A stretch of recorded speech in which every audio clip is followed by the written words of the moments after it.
तो दोबारा से स्टार्ट करते हैं। तो भाई हमने पिछले लेक्चर में क्या पढ़ा था, एक बार फटाफट से रिवीजन ले लेते हैं पिछले लेक्चर का। ठीक है, हमने सबसे पहले पढ़ लिया था कूलम्ब्स लॉ। ठीक है, सबसे पहले हमने कूलम्ब्स लॉ को पढ़ लिया था। उसमें क्या था, एक चार्ज यहाँ था, एक चार्ज यहाँ था, दोनों चार्ज पॉजिटिवली चार्ज थे, दोनों के बीच का डिस्टेंस ये था, तो एक दूसरे को रिपेल कर रहे थे। तो F = 1/4 pi epsilon naught Q1 Q2 by R² आ रहा था। ठीक है, ये किस में था, ये वैक्यूम में था, वैक्यूम और फ्री स्पेस। ठीक है, जो 1/4 पाई एप्सिलॉन नॉट है उसकी वैल्यू थी 9 × 10⁹ newton metre square per coulomb square. Epsilon naught थी वो परमिटिविटी ऑफ वैक्यूम थी। Epsilon naught = 8.85 × 10⁻12 newton metre. Sorry, अरे भाई क्या बोलता जा रहा हूँ, कितनी बुरी राइटिंग चली गई है ना। एप्सिलॉन नॉट = 8.85 × 10⁻12 कूलम्ब स्क्वायर पर न्यूटन मीटर स्क्वायर। ठीक है, अब देखो मैं जूम करूँगा और अब देखना कितना छोटा छोटा लिखा जाएगा। ठीक है, जब मैं जूम आउट कर लूँगा इसको। चलो यहाँ से करते हैं, है ना, एक लाइन लगा लेता हूँ मैं पहले, यहाँ तक नहीं पहुँचना है। चलो ठीक है, चलो देखो और जूम कर सकता हूँ, हाँ भाई और भी कर सकता हूँ यार मैं तो। चलो, और अगर इन एनी मीडियम हम करें इन एनी मीडियम, तो वो कैसा होगा, वो भी ऐसा ही होगा, बट उसमें क्या हो जाएगा, जो एप्सिलॉन है ना वो होगा एप्सिलॉन नॉट इंटू के से एक्सचेंज।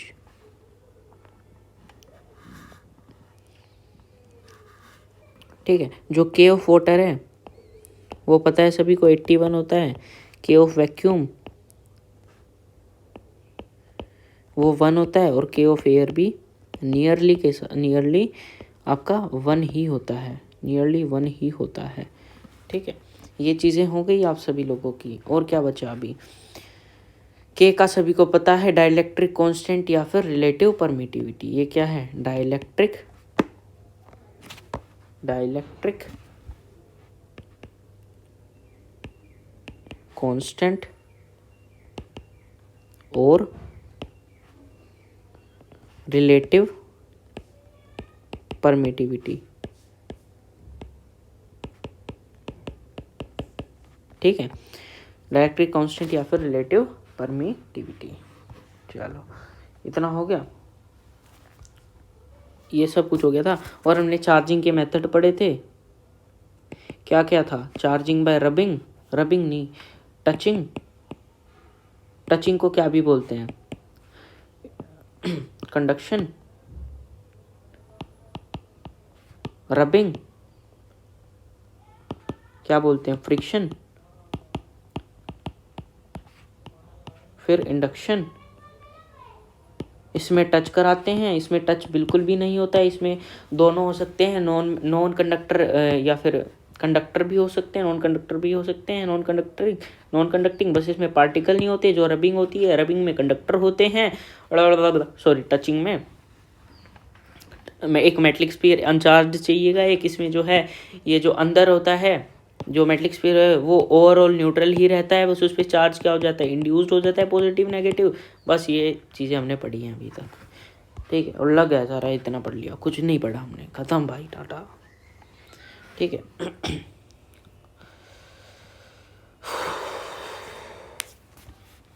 और क्या क्या पढ़ा है, कुछ नहीं पढ़ा यार हमने, बस इतना सा पढ़ा है कि ये मान लो एक स्पीयर है, इस पर नेगेटिव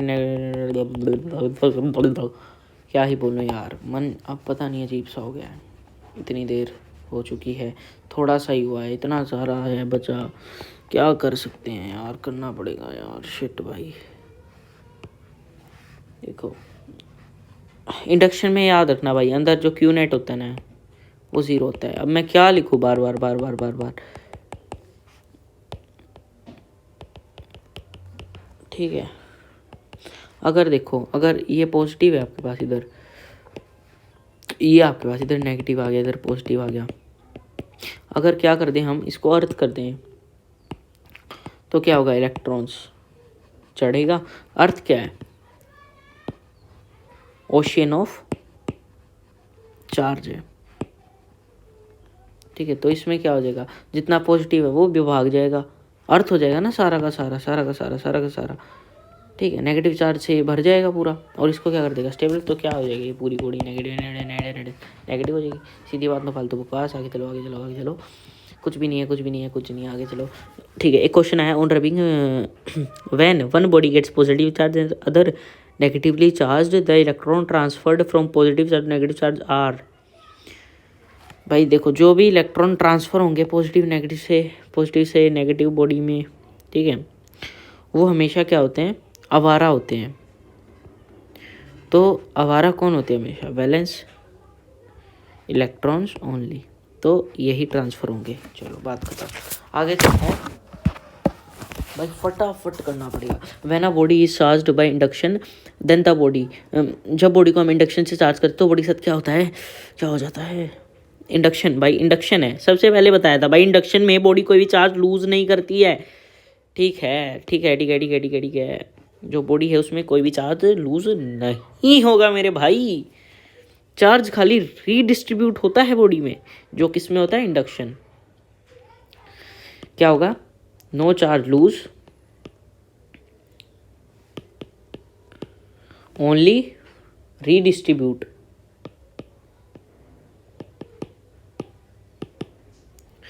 चलो, अगर सबसे पहले तो ये न्यूट्रल होती है, फिर इंडक्शन के बाद भी न्यूट्रल रहती है बॉडी।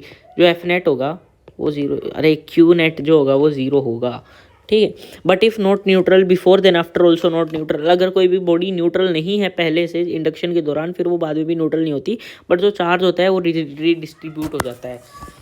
न्यूमेरिकल करने का मन कर रहा है, ठीक है। जो क्वेश्चन है, एक और क्वेश्चन है, on charging by conduction mass of body में, कंडक्शन के दौरान मास बॉडी का क्या रहता है, कंडक्शन इंडक्शन नहीं, कंडक्शन में क्या था, टचिंग थी, टच मी, ठीक है।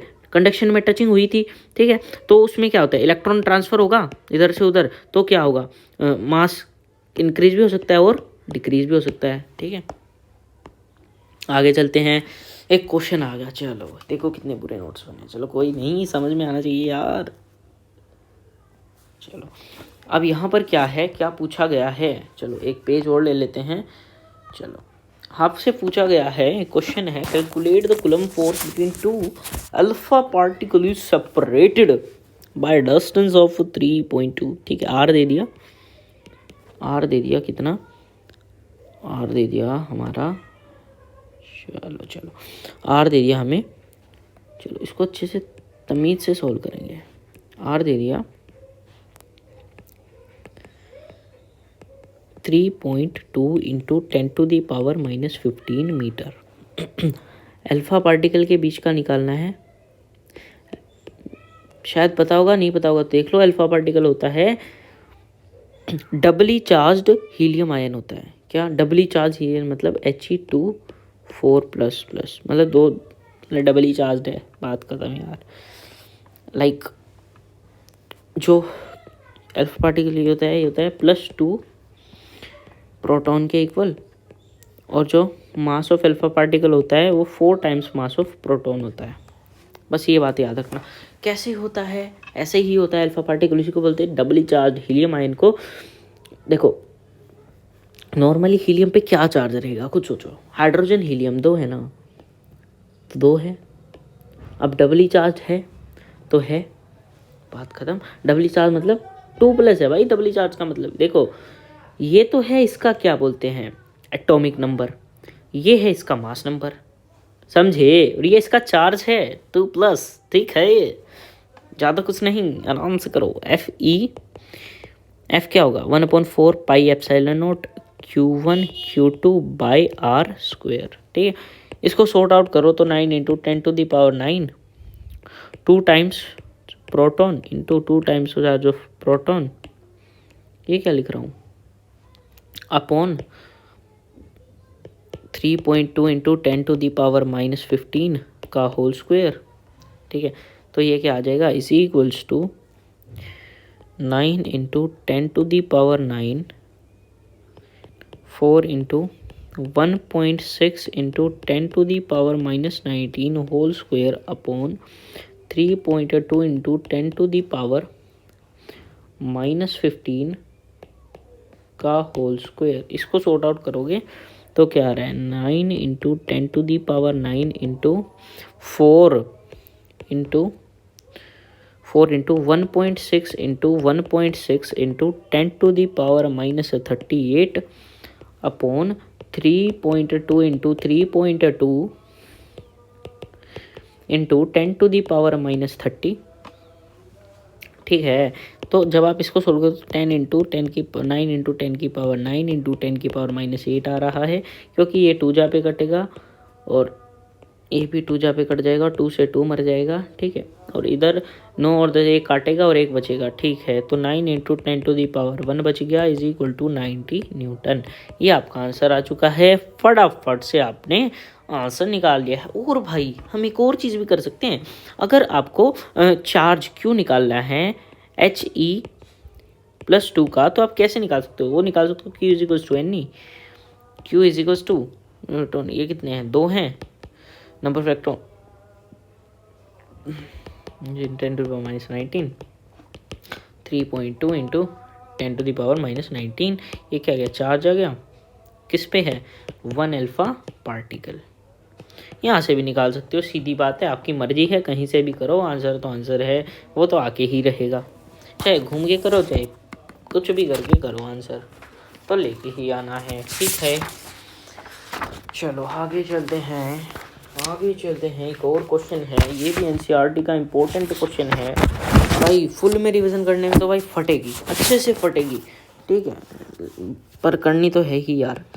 तो ये क्या है, ये इम्पोर्टेंट क्वेश्चन है। क्या है, 2 identical isolated charged copper sphere A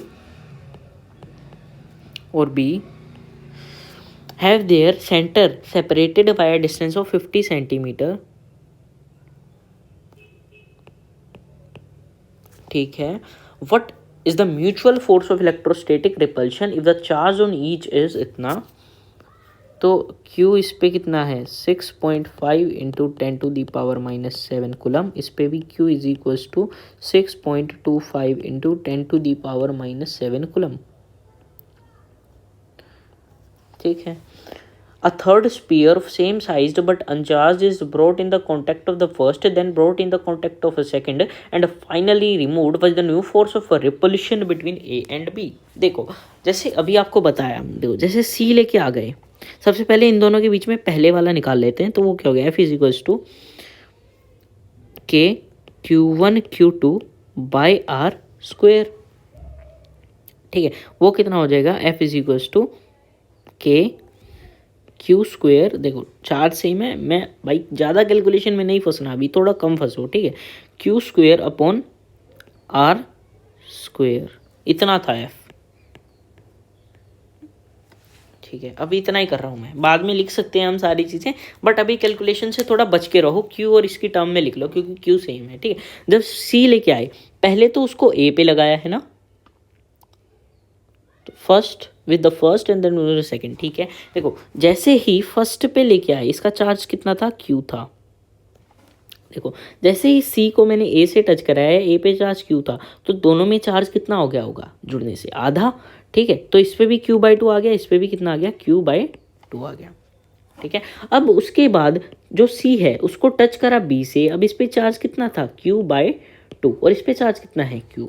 तो चार्ज इनिशियली कुछ चार्ज तो दोनों का बढ़ जाएगा, तो कितना हो जाएगा, Q प्लस Q/2 कितना हो गया, 3Q/2, और इसको डिवाइड करते हैं 2 से, तो ये कितना हो जाएगा, 4, तो 3Q/4 दोनों पे हो जाएगा। इस पे कितना, 3Q/4, इस पे भी कितना, 3Q/4। अब देखो क्या होता है, अब दोबारा से हम A को लेके आए और B को लेके आए, डिस्टेंस तो उतना ही रहेगा 50 सेंटीमीटर।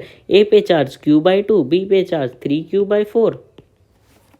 देखो अब समझ गए होगे आप लोग कि मैंने R को R ही क्यों रखा, क्योंकि, और Q को Q ही रखा, क्योंकि भाई ये तो कटे फटेगा, बट भाई अगर इसमें चले जाते ना भाई कैलकुलेशन में, तो दिमाग का दही हो जाती। ठीक है, अब देखो F डैश कितना होगा, F डैश कितना हो जाएगा, is equals to K Q1 Q/2 Q2 3Q/4 और डिस्टेंस वही सेम रहेगा तो बाय आर स्क्वायर रहेगा। ठीक है, तो अब आपसे पूछा है कि then the new force of repulsion between A and B, तो F dash is equal to कितना हो गया, Q² 3/8 अपॉन आर स्क्वायर। तो यहाँ से क्या आ गया, F dash is equal to ये क्या है, ये क्या दिख रहा है, F dash is equal to 3/8 F. ये बोर्ड्स वाले ये इसीलिए देते हैं ये कि बच्चा कैलकुलेशन में फंस के गड़बड़ करे, पर भाई हमें गड़बड़ नहीं करनी है। अब देखो, अब इतना ले आए आप, ठीक है, अब कर सकते हो आप, अब बिल्कुल सिंपली हो जाएगा। कितना, 9 इंटू 10⁹9 इंटू कितना था 6.5 इंटू 6.5 अरे यार -14।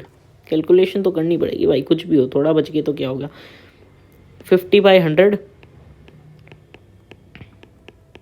1/2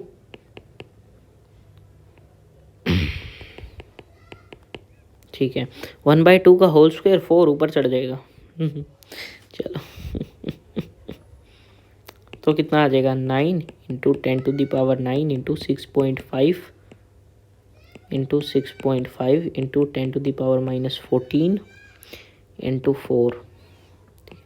इसको सॉर्ट करोगे तो 51521 इंटू 10⁻−5 आएगा। रख दो अब भाई वैल्यू, और क्या ही बोलूँ। F dash is equal to 3/8 into -5 is equals to, अब काटो भाई काटो, इसको सोल्व कर लेना भाई।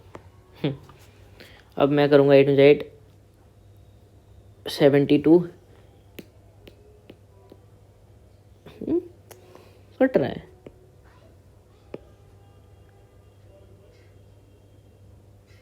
एट 9 72 कट गया पॉइंट, ठीक है, इतना ही लगभग निकालूंगा। 3 × 3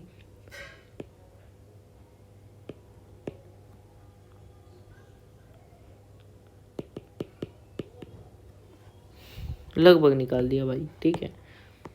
चलो